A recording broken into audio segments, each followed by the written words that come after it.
Hey guys, tonight we begin with 15 forgotten instant meals that kept ancient Chinese merchants alive on the Silk Road.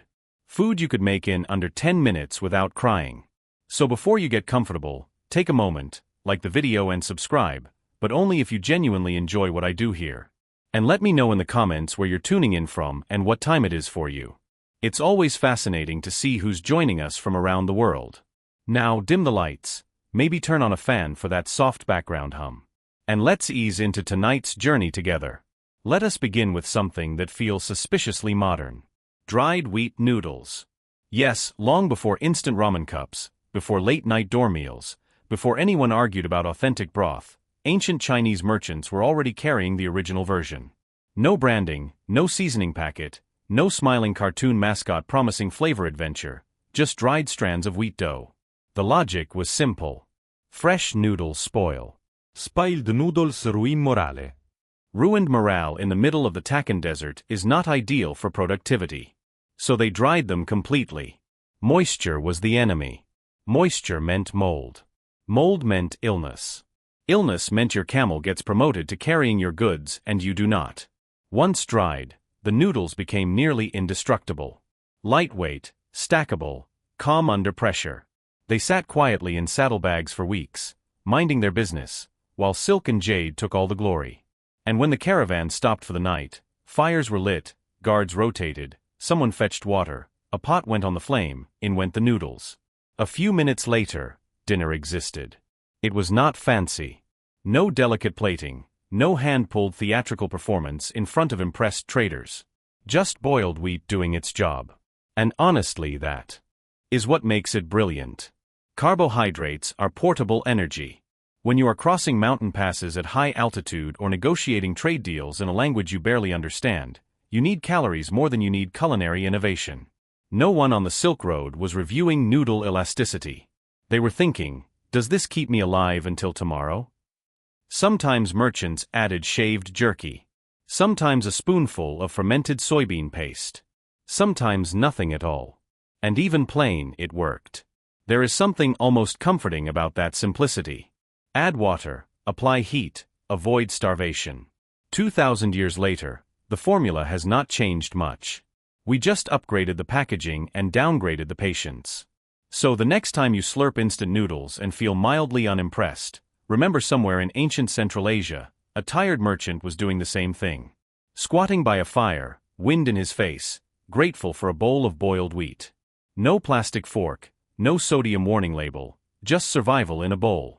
If dried noodles were the elegant solution, Bing flatbread was the blunt instrument. Dense, round, compact, often baked hard on purpose. Bing was not designed to impress anyone. It was designed to survive being crushed under silk bundles, shoved into saddlebags, and forgotten for several days without turning into a biology experiment. Soft bread is wonderful in theory. In reality, soft bread molds, and mold does not care that you are halfway across Central Asia. So, merchants opted for durability. These flatbreads were typically made from wheat flour mixed with water and sometimes animal fat or scallions. Then they were baked until firm, sometimes intentionally dry. Not because ancient cooks hated joy, but because moisture meant risk. A harder bread lasts longer. And when you are riding through heat during the day and freezing winds at night, you want something that does not emotionally collapse under temperature changes. These flatbreads were typically made from wheat flour mixed with water and sometimes animal fat or scallions. Then they were baked until firm, sometimes intentionally dry. Not because ancient cooks hated joy, but because moisture meant risk. A harder bread lasts longer. And when you are riding through heat during the day and freezing winds at night, you want something that does not emotionally collapse under temperature changes. Bing could be eaten as is, which meant chewing, a lot of chewing. Jaw strength was probably excellent among Silk Road traders. If water was available, the bread could be softened in broth. If tea was boiling, it could be dipped. If absolutely nothing else was around, it could be eaten dry while silently questioning your career choices. But it worked. It provided carbohydrates, bulk, and stability. It could be stacked flat, tied in cloth, and distributed easily among caravan members. There is something very practical about a food that doubles as both meal and structural support in your bag. Unlike noodles, which required boiling water, Bing required nothing. No pot, no fira, no patiença, justet. And in uncertain territory, independence from equipment is powerful. Imagine sandstorm saproaking. Time limited.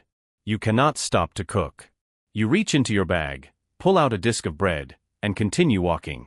No ceremony, just survival calories. And while emperors dined on elaborate feasts in palace halls, the people actually moving goods across continents were chewing on dense wheat disks under open sky. Not glamorous, not delicate, but dependable. Sometimes civilization does not advance on flavor. It advances on foods that refuse to spoil. And Bing was exactly that, stubborn bread for stubborn journeys. Now, if noodles were comfort and Bing was stability, jerky was blunt force nutrition. Because at some point on a long journey, you need protein. And protein does not politely wait for ideal cooking conditions. Fresh meat spoils quickly, especially when you are crossing deserts where the sun seems personally offended by your existence. So merchants turned to one of humanity's oldest preservation tricks: salt and air. Beef or mutton was sliced thin, salted aggressively, and I do mean aggressively, and then hung to dry in wind and sun. Over time, moisture evaporated, bacteria gave up, and what remained was dense, leathery survival fuel. Was it tender? No. Was it flavorful? Also no, unless you consider intense salt a flavor profile. Was it effective? Absolutely. Jerky required zero preparation. No boiling water, no grinding grain, no fermentation schedule. You pulled a strip from your pack and chewed and kept chewing. It likely took longer to eat than to prepare, but that was part of its advantage.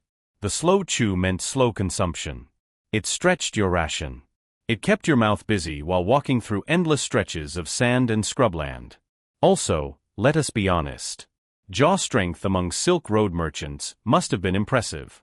Jerky was light relative to fresh meat and packed high energy density. A small bundle could sustain you for hours of travel.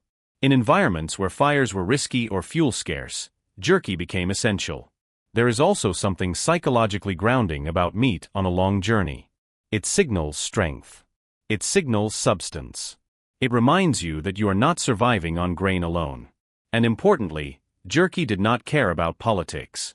Borders shifted. Dynasties rose and fell. Trade tariffs changed. Jerky remained stable. You could negotiate silk prices by day and gnaw on salted mutton by night. Not glamorous, not romantic, but functional. If dried noodles were the ancestor of instant ramen, jerky was the ancestor of every protein bar that promises strength, endurance, and questionable texture.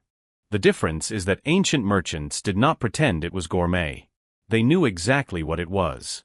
Fuel. Tough, salty, dependable fuel. And sometimes that is all you need to keep walking. If jerky was protein discipline, compressed rice cakes were carbohydrate engineering. Rice, unlike wheat, does not naturally travel well once cooked. It is soft, moist, pleasant, which are three qualities that desserts immediately punish. So merchants adapted. Cooked rice was pressed tightly into dense cakes, compact, firm, and intentionally dried. By removing excess moisture and compressing the grains together, they created something stackable, transportable, and far less likely to spoil. Think of it as ancient vacuum sealing. The result was not fluffy. It was not delicate. It was not the kind of rice served in porcelain bowls in court banquets. It was brick rice, dense enough to survive a week in a saddlebag, sturdy enough to endure temperature swings, calm under pressure. Unlike the humans carrying it, when it was time to eat, merchants would soak the rice cakes in hot water or broth. The grains would slowly soften and separate, returning, at least partially, to their former edible dignity. If no water was available, you chewed carefully and reflected on life choices. But when rehydrated properly, rice cakes became comforting, familiar, grounding, and that familiarity mattered. Because longue distance trade is not just physically exhausting, it is mentally draining. You are far from home, navigating unfamiliar languages and customs. A bowl of rice, even slightly stubborn rice, reconnects you to something stable. Rice also carries symbolic weight in Chinese culture. It represents sustenance, community, continuity. So pressing it into portable form was not just practical. It was cultural resilience. There is something deeply human about taking your most familiar food and reshaping it for survival. The Silk Road demanded flexibility, adaptation, efficiency. Compressed rice cakes delivered all three. They packed neatly, distributed evenly, stored easily. And unlike elaborate dishes requiring fresh ingredients, rice cakes did not demand perfection. They demanded water, which admittedly was sometimes its own adventure. Still, in a world without refrigeration, plastic containers, or vacuum-sealed pouches, merchants managed to create something astonishingly modern. Portable rice that could wait. Patient, unassuming, and ready to return to life with a little heat. Not elegant, but effective, and on the Silk Road, effective was everything. Now, let's talk about the quiet hero of ancient grains. Millet, not glamorous, not celebrated in poetry, rarely the star of a banquet. But if you wanted to survive unpredictable terrain, temperature swings, and long stretches without reliable water, millet was your loyal companion. Unlike rice, which demands flooded fields and careful cultivation, millet is stubborn. It grows in poor soil. It tolerates drought. It does not complain, which makes it ideal for harsh climates. Before setting out, merchants would roast millet grains in advance. Roasting removed moisture and slightly hardened the grain, extending its shelf life dramatically. Once roasted, millet became travel-friendly, lightweight, durable, resistant to spoilage. When camp was set and water boiled, you could pour hot water over the roasted millet and wait. It softened relatively quickly, forming a thick porridge. Not exciting, but filling. And when you are walking or riding for hours under open sky, filling is what matters. There is something deeply reassuring about a grain that requires almost nothing from you. No elaborate cooking method, no delicate handling, just heat and patience. And patience was abundant on caravan routes. Roasted millet also had another advantage. It was easy to portion, a handful per person, measured without scales or mathematics. Fair distribution keeps peace inside the caravan. Because while outside threats were dangerous, internal disputes over food were arguably worse. Imagine crossing the desert with someone who feels cheated on millet rations. Not ideal. Millet porridge may not have tasted like luxury, but it delivered steady energy, slow-burning fuel for long days. It was the kind of food that did not distract you. It did not overwhelm your senses. It simply supported your survival. And that is perhaps its greatest achievement. In modern times, we chase variety and novelty. Ancient merchants chased reliability. Millet delivered reliability. In a world where weather could turn violent, trade routes could close suddenly, and bandits could appear without invitation, there was comfort in knowing your grain would not betray you. Roasted millet did not seek applause. It sought continuity. And sometimes continuity is the most valuable commodity on the Silk Road. Now we move from survival calories to survival flavor. Because let's be honest, boiled millet, dried bread, and plain noodles will keep you alive, but they will not keep you enthusiastic. Enter fermented soybean paste. Thick, salty, powerful in aroma. Stored in small clay jars and carried carefully among supplies, this paste was the ancient answer to culinary boredom. Soybeans were fermented with salt and thyme, two ingredients that rarely fail. Over weeks or months, microbes did their invisible work, breaking down proteins and creating deep, savory flavor. Merchants did not know the word umami, but they definitely experienced it. A spoonful stirred into boiling noodles could transform bland wheat into something resembling a meal. Mixed into millet porridge, it added depth. Spread thinly on Bing bread, it made chewing more meaningful. Flavor matters, especially when your surroundings are dust, wind, and uncertainty. Fermented paste also served another crucial purpose. Salt. Salt preserves. Salt replenishes electrolytes lost through sweat. And if you are crossing arid landscapes under relentless sun, you are sweating whether you enjoy it or not. So this paste was not just taste enhancement. It was mineral insurance. Of course, there was one small issue. The smell. Fermentation is honest. It does not disguise itself. A jar of soybean paste likely carried a strong aroma that announced its presence to the entire caravan. But when your alternative is plain boiled grain, you develop appreciation. And here is something important. Fermented foods travel well. They are already preserved, already transformed, already stable. Unlike fresh vegetables or fresh meat, fermented paste could sit patiently in its jar for weeks. It did not demand constant attention. It waited. There is something almost philosophical about that. In a world defined by movement, caravans advancing, trade shifting, seasons changing, this small jar represented controlled time, slow transformation, stability within motion. And when night fell and a caravan gathered around a modest fire, a spoon of fermented paste stirred into a pot could make the difference between mere survival and mild satisfaction. Not gourmet, not delicate, but deeply effective. Sometimes civilization advances on grand inventions, and sometimes it advances on fermented soybeans, quietly doing their job in a clay jar, which honestly might be more impressive. Now, let's talk about something that sounds surprisingly modern for a caravan crossing Central Asia. Dried tofu sheets. Yes, tofu was not just soft white cubes floating politely in broth. It could also be pressed thin, stretched into sheets, and fully dried for travel. And once dried, it became a masterpiece of efficiency. Tofu begins as soy milk. Soy milk becomes curds. Curds are pressed. But if you press them further and remove nearly all moisture, you get something light, durable, and highly portable. Moisture is the enemy of travel.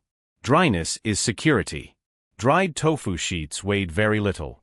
They could be folded neatly, stacked, and tucked between bundles of fabric without taking up precious space. And unlike meat, they did not spoil quickly. Plant protein stabilized. When it was time to eat, merchants would drop the sheets into hot water or broth. Slowly, they softened. They expanded. They returned to something resembling fresh tofu. Not exactly the same, but close enough. There is something deeply practical about that transformation. A food that looks unimpressive when dry, but revives itself with heat. It is almost poetic. Also, tofu sheets required no chewing marathons like jerky, no aggressive jaw workout, just patience. And for long journeys, patience is abundant. Tofu also offered balance. A diet of mostly grains and salted meat can feel heavy. Dried tofu brought variety. Mild in flavor, but adaptable. It absorbed whatever broth or paste it touched, which made it an excellent companion to fermented soybean paste from the previous chapter. See culinary continuity. There is also a broader story here. Soy products were deeply embedded in Chinese cuisine and culture. Carrying tofu, even in dried form, was not just about nutrition. It was about familiarity. About bringing a piece of home onto uncertain roads. On the Silk Road, merchants encountered foreign foods, cheeses, dried fruits, spices from distant lands. But they also carried what they trusted. Dried tofu sheets represent that trust. Not dramatic, not flashy, but reliable. And when you are negotiating trade in unfamiliar cities, crossing deserts where water is rationed carefully, and sleeping under unpredictable skies, reliability is a luxury. Soft when needed, stable when required. A surprisingly elegant solution to a very unglamorous problem. How to pack protein without packing risk. At this point, the caravan diet is looking respectable. Grains, protein, fermented paste, tofu sheets. But something is missing. Crunch. Enter pickled vegetables, cabbage, radish, mustard greens, sometimes cucumbers if conditions allowed. These were submerged in brine or fermented in sealed jars long before departure. Salt did the preserving. Microbes did the rest. And what came out was tangy, sharp, aggressively alive food that refused to spoil easily. Pickling solved multiple problems at once. First, preservation. Fresh vegetables are wonderful for approximately 3 days on the Silk Road. After that, they become regret. Salted vegetables, however, could last weeks, sometimes months. Second, nutrition. Even if merchants did not understand vitamins in scientific terms, they understood that eating only dried grains and salted meat eventually made you feel not great. Pickled vegetables provided balance, freshness, or at least the illusion of freshness. Third, morale. A bite of sour radish after days of bland porridge can feel like a revelation. It wakes up your mouth. It reminds you that flavor exists. And flavor on long journeys matters more than we admit. There is also something delightfully practical about fermentation. It requires time before the journey, but almost no effort during it. Once sealed, the vegetables quietly preserve themselves. No daily maintenance, no constant supervision, just a jar sitting patiently among trade goods. Of course, there were risks. Jars could crack. Brine could spill. And if you opened one at the wrong moment, the scent might announce your location to everyone within 10 meters. But that was a small price for texture.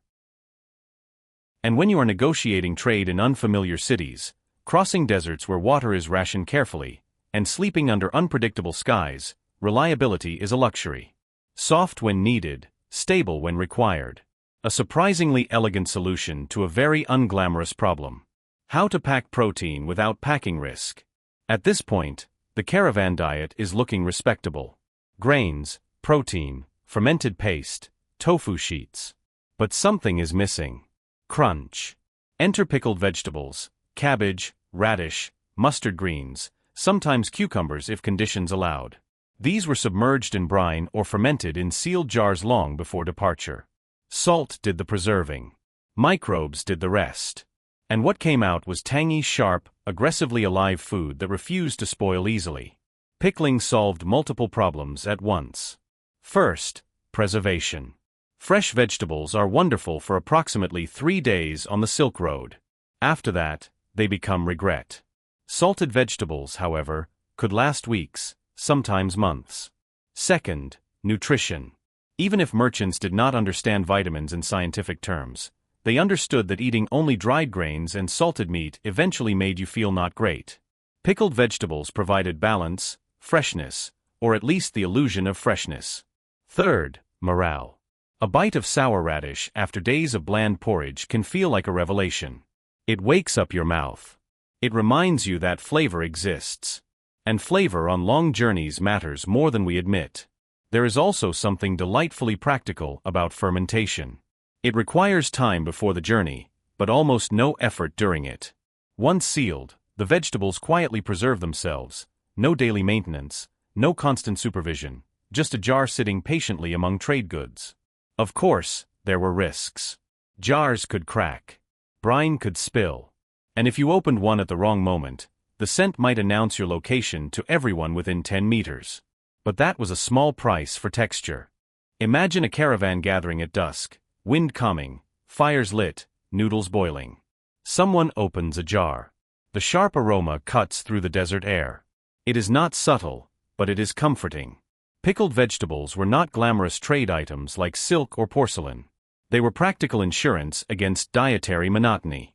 And in an environment where monotony could become mentally exhausting, even small bursts of sour crunch had value. Because survival is not only about calories. It is about keeping your senses awake. And a well-timed bite of pickled cabbage can do exactly that. Simple, sharp, preserved by salt and patience. Ancient proof that even on the longest roads, humans crave something crisp. Now we move from sour crunch to concentrated sweetness. Sesame honey bars were the ancient Silk Road version of an energy bar, except they did not come wrapped in plastic or claim to improve your focus. They were simple ground sesame seeds mixed with honey, pressed tightly into dense blocks and left to set. That was it. Sesame seeds are small but powerful, packed with fats and nutrients. They deliver long-lasting energy. Honey adds natural sugars, quick fuel when your legs feel like they have been negotiating trade deals all day. Pressed together, the mixture became compact, portable, resistant to crumbling, perfect for long stretches where stopping to cook was inconvenient. You could eat a small square and feel the immediate lift. Not a dramatic sugar rush, just steady energy. And unlike dried bread or jerky, sesame honey bars required no fire, no boiling water, no preparation, just unwrap from cloth and bite. There is something beautifully efficient about that. On a windswept plateau or a narrow mountain pass, when the caravan needed to keep moving, these bars offered fuel without interruption. They were also psychologically important.